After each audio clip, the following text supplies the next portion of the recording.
भी देशवासियों के लिए सामूहिक उल्लास और गौरव का विषय है। ये कहा जा सकता है कि किसी राष्ट्र के इतिहास में 75 साल का समय पलक झपकने जैसा होता है, लेकिन मेरी विचार से भारत के पिछले 75 वर्षों के संदर्भ में ऐसे बिल्कुल नहीं कहा जा सकता है। ये अकालखंड है जिसमें लंबे समय से सोई हुई भारत की आत्मा फिर से जागी है और हमारा देश विश्व समुदाय में अपना समुचित स्थान प्राप्त करने के लिए अग्रसर हुआ है। विश्व के प्राचीनतम सभ्यताओं में शामिल भारत को ज्ञान और विवेक का उद्गम माना जाता था, लेकिन भारत को एक अंधकारमय दौर से गुजरना पड़ा। औपनिवेशिक शासन में अमानवीय शोषण के कारण देश में घोर गरीबी व्याप्त हो गई। आज के दिन सबसे पहले हम उन शूरवीरों को याद करते हैं जिन्होंने मातृभूमि को विदेशी शासन की बेड़ियों से मुक्त करने के लिए बड़ी से बड़ी कुर्बानी दी। उनमें से कुछ स्वाधीनता सेनानियों के बारे में लोग जानते हैं, लेकिन बहुतों के बारे में उन्हें जानकारी नहीं थी। इस वर्ष हम भगवान बिरसा मुंडा की 150वीं जयंती मना रहे हैं। वे ऐसे अग्रणी स्वाधीनता सेनानियों में शामिल हैं जिनकी भूमिका को राष्ट्रीय इतिहास के संदर्भ में आप समुचित महत्व दिया जा रहा है। 20वीं सदी के आरंभिक दशकों में स्वाधीनता सेनानियों के संघर्षों ने संगठित राष्ट्रव्यापी आंदोलन का रूप ले लिया। देश का सौभाग्य था कि महात्मा गांधी, रविंद्रनाथ टैगोर और बाबा साहेब आम्बेडकर जैसे महान विभूतियों ने हमारे देश के लोकतांत्रिक मूल्यों को फिर से जीवंत बनाया। न्याय, स्वतंत्रता, समता और बंधुता केवल सैद्धांतिक अवधारणाएं नहीं है, जिनका परिचय हमें आधुनिक युग में प्राप्त हुआ है। ये जीवन मूल्य तो सदा से हमारी सभ्यता और संस्कृति का अंग रही है।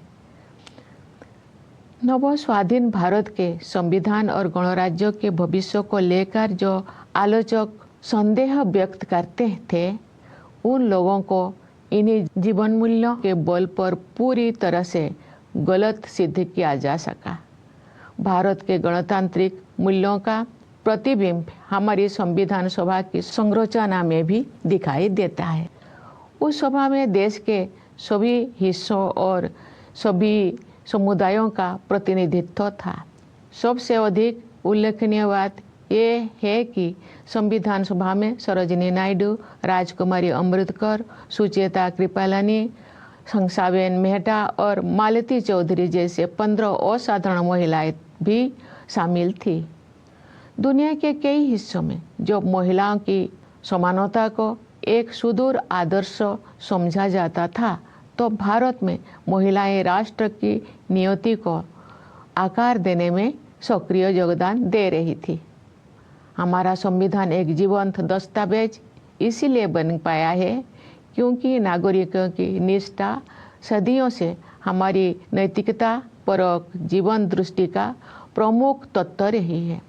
हमारा संविधान भारतवासियों के रूप में हमारी सामूहिक अस्मिता का मूल आधार है, जो हमें एक परिवार की तरह एकता के सूत्र में पिरोता है।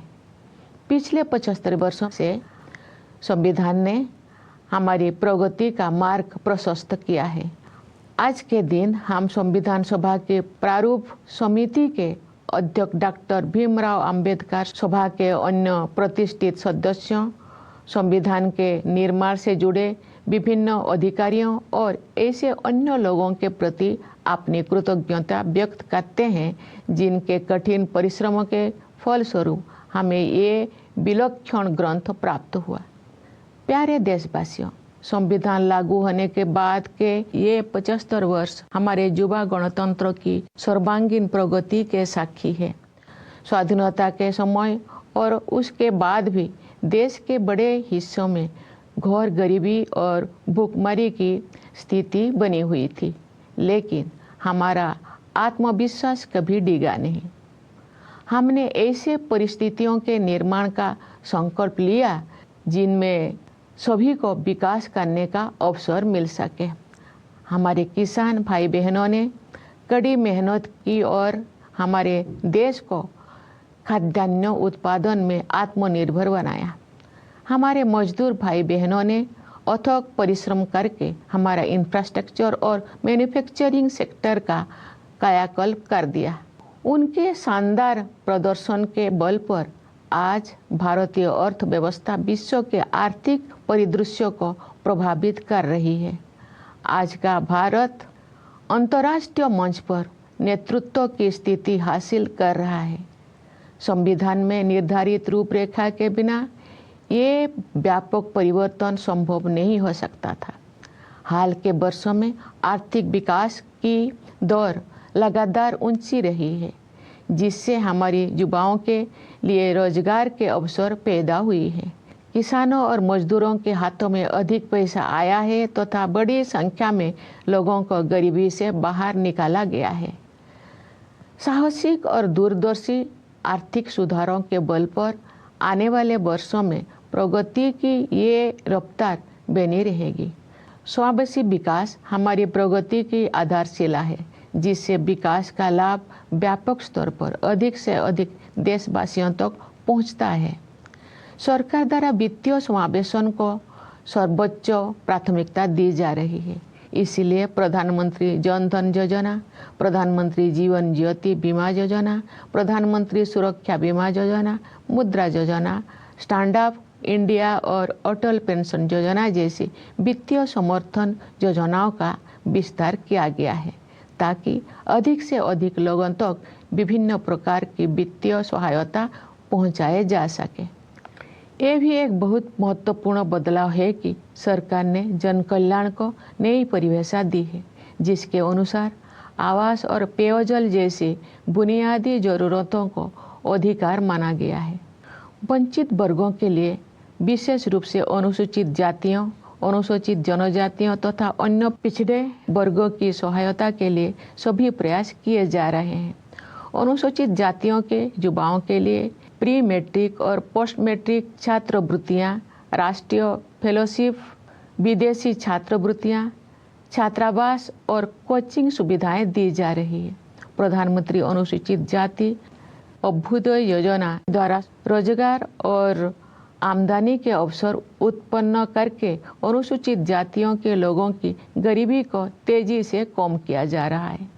अनुसूचित जनजाति समुदायों के सामाजिक एवं आर्थिक विकास के लिए विशेष योजनाएं बनाई गई है, जिनमें धरती आबा जनजातीय ग्राम उत्कर्ष अभियान और प्रधानमंत्री जनजातीय आदिवासी न्याय महाअभियान PM जनमन शामिल है। विमुक्त घुमंतु और अर्ध घुमंतु समुदाय के लिए विकास एवं कल्याण बोर्ड का गठन किया गया है। पिछले एक दशक में सड़कों और रेल मार्ग, बंदरगाह और लॉजिस्टिक हब्स सहित फिजिकल इंफ्रास्ट्रक्चर के विकास पर बल दिया गया है। इससे एक ऐसा मजबूत आधार विकसित हो गया है जो आने वाले दशकों में विकास को संबल प्रदान करेगा। सरकार ने वित्त के क्षेत्र में जिस तरह से प्रौद्योगिकी का उपयोग किया है, वो एक मिसाल है। डिजिटल भुगतान को विभिन्न विकल्पों के साथ साथ प्रत्यक्ष लाभ हस्तांतरण की प्रणाली ने समावेशन को बढ़ावा दिया है, जिससे बड़ी संख्या में लोगों को फॉर्मल सिस्टम में शामिल किया जा सका है। इसके कारण सिस्टम में अभूतपूर्व पारदर्शिता भी आई है। इस प्रक्रिया में कुछ वर्षों के दौरान ही हमने एक ऐसा मजबूत डिजिटल पब्लिक इंफ्रास्ट्रक्चर विकसित कर लिया है जो विश्व की श्रेष्ठतम संरचनाओं में से एक है। इंसॉल्वेंसी एंड बैंकरप्सी कोड जैसा साहसिक उपायों के परिणाम स्वरूप बैंकिंग व्यवस्था अब अच्छी स्थिति में आ गई है। इससे शेड्यूल्ड कमर्शियल बैंकों की नॉन परफॉर्मिंग एसेट्स में काफ़ी कमी आई है।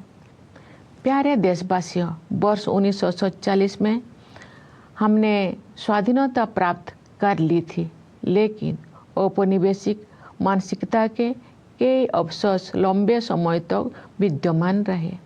हाल के दौर में उस मानसिकता को बदलने के ठोस प्रयास हमें दिखाई दे रही है। ऐसे प्रयासों में Indian Penal Code, Criminal Procedure Code और इंडियन एविडेंस एक्ट के स्थान पर भारतीय न्याय संहिता, भारतीय नागरिक सुरक्षा संहिता और भारतीय साक्ष्य अधिनियम को लागू करने का निर्णय सर्वाधिक उल्लेखनीय है।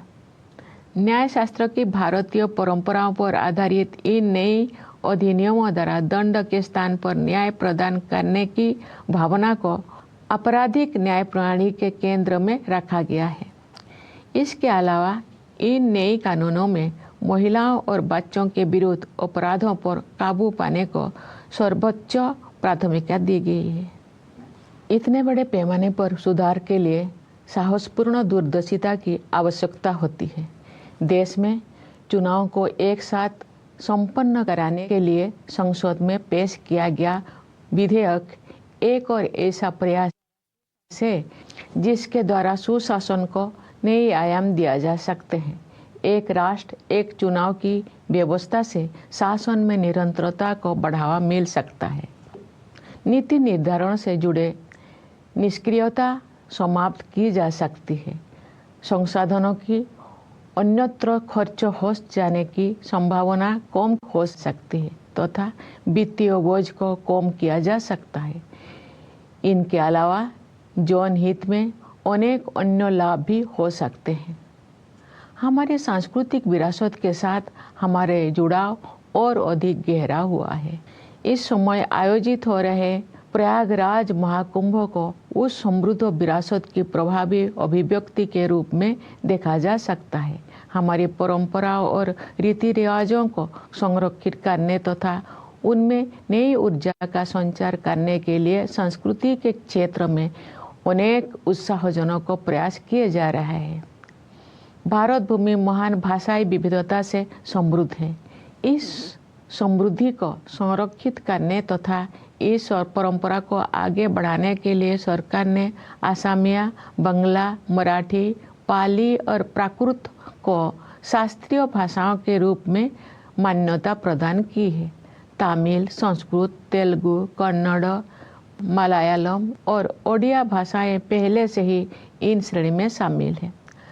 सरकार अब इन 11 शास्त्रीय भाषाओं में शोध कार्यों को सक्रिय रूप से बढ़ावा दे रही है। मुझे प्रसन्नता है कि गुजरात के वडनगर में भारत के प्रथम आर्कोलॉजिकल एक्सपीरियंशियल म्यूजियम का कार्य पूरा होने वाला है। ये म्यूजियम एक आर्कोलॉजिकल साइट से जुड़ा हुआ है।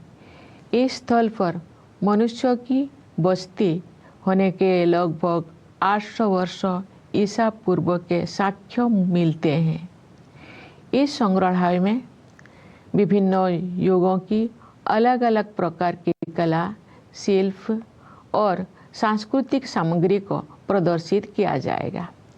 प्यारे देशवासियों, आज की हमारी युवा पीढ़ी काल के भारत का निर्माण करेगी।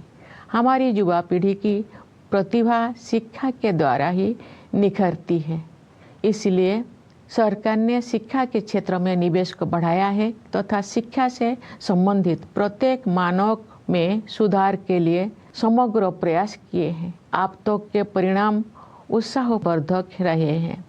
पिछले दशक में शिक्षा की गुणवत्ता, भौतिक अवसंरचना तथा डिजिटल समावेशन के आयामों में व्यापक बदलाव आया है।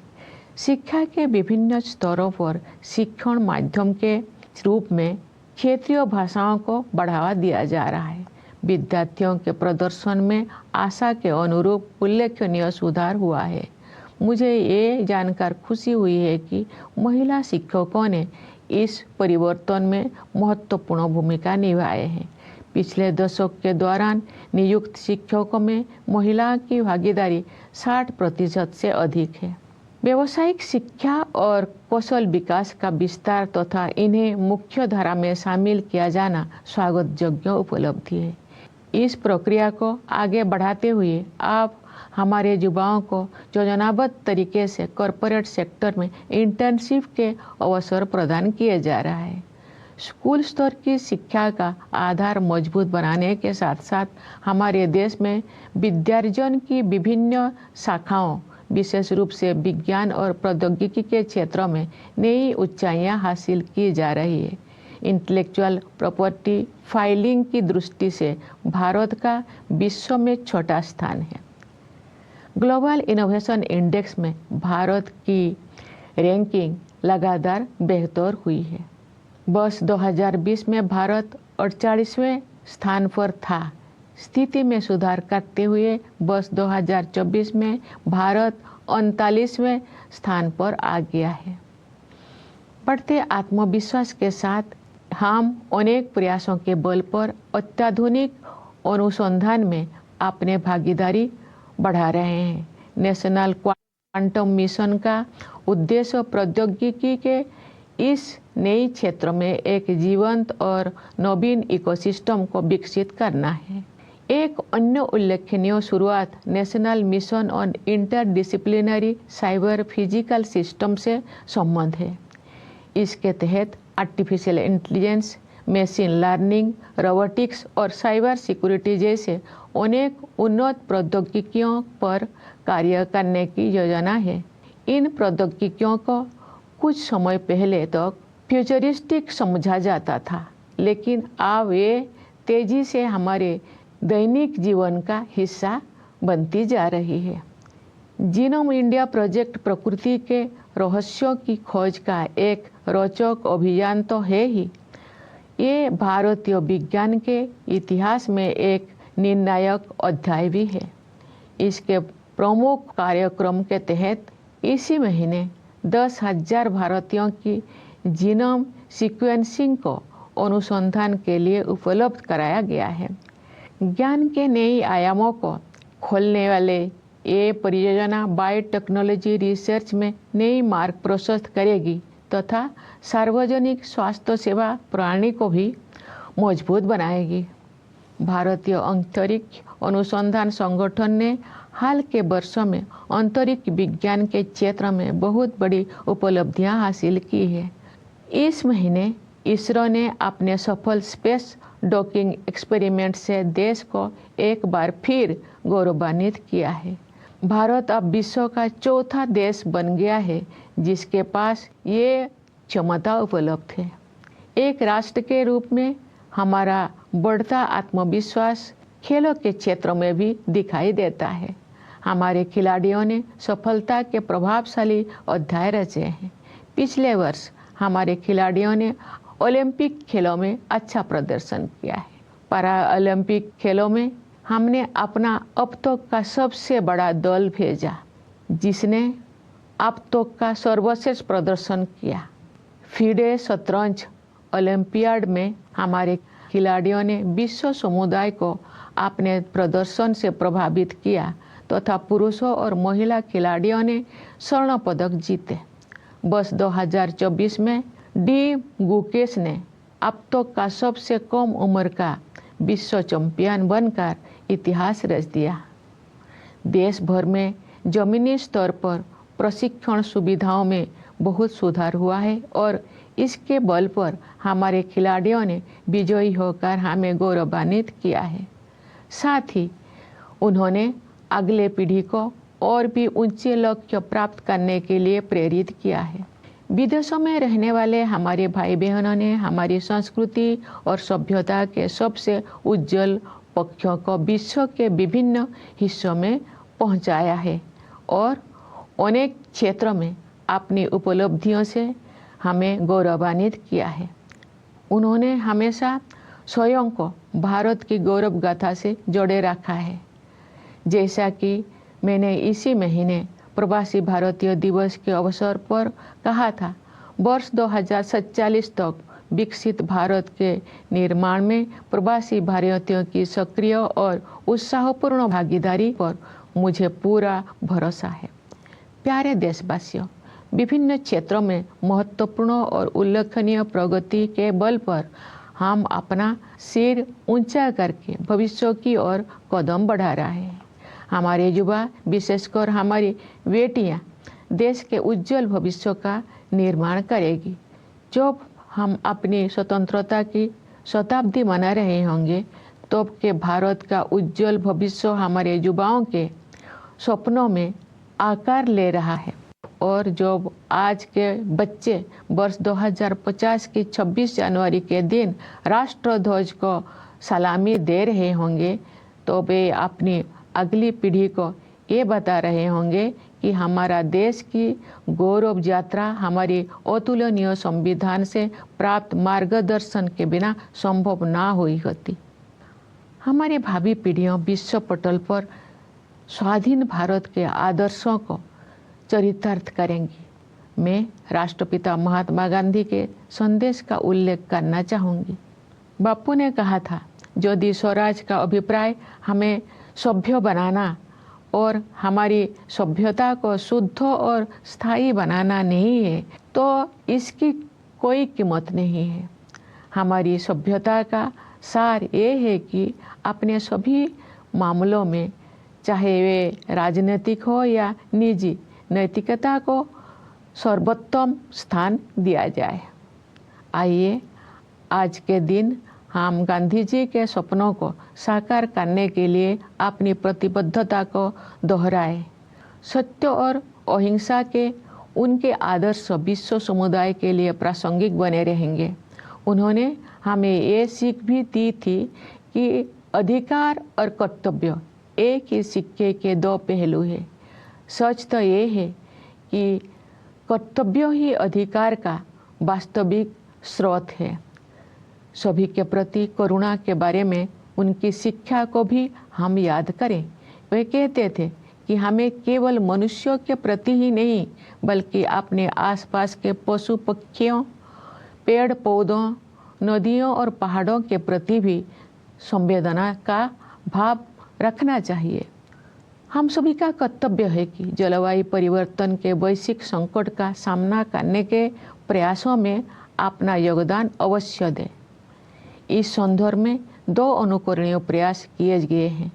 विश्व स्तर पर Bharat mission lifestyle for environment नामक एक जन आंदोलन का नेतृत्व कर रहा है। इसका उद्देश्य पर्यावरण के संरक्षण और संवर्धन में व्यक्तियों और समुदायों को अधिक सक्रिय होने के लिए प्रेरित करना है। पिछले वर्ष विश्व पर्यावरण दिवस के अवसर पर हमने अपनी मातृशक्ति के साथ साथ जीवनदायिनी प्रकृति की पोषण शक्ति के प्रति सम्मान व्यक्त करते हुए एक पेड़ माँ के नाम के संदेश के साथ एक अनूठा अभियान शुरू किया था। इस अभियान का 80 करोड़ पौधे लगाने का लक्ष्य समय सीमा से पहले ही पूरा कर लिया गया है। विश्व समुदाय ऐसे अभिनव प्रयासों से सीख ले सकते हैं। लोग ऐसे प्रयासों को स्वयं के आंदोलन के रूप में अपना सकते हैं। प्यारे देशवासियों, मैं एक बार फिर आप सभी को गणतंत्र दिवस की बधाई देती हूँ। देश की सीमाओं की रक्षा करने वाले हमारे सैनिकों के साथ साथ सीमाओं के भीतर देश को सुरक्षित रखने वाले पुलिस और अर्धसैनिक बलों के जवानों को भी मैं बधाई देती हूँ। न्यायपालिका, सिविल सेवाओं तथा विदेशों में हमारी मिशनों के सदस्यों को भी मेरी बधाई। मेरी शुभकामना है कि आप सब अपने प्रयासों में सफलता प्राप्त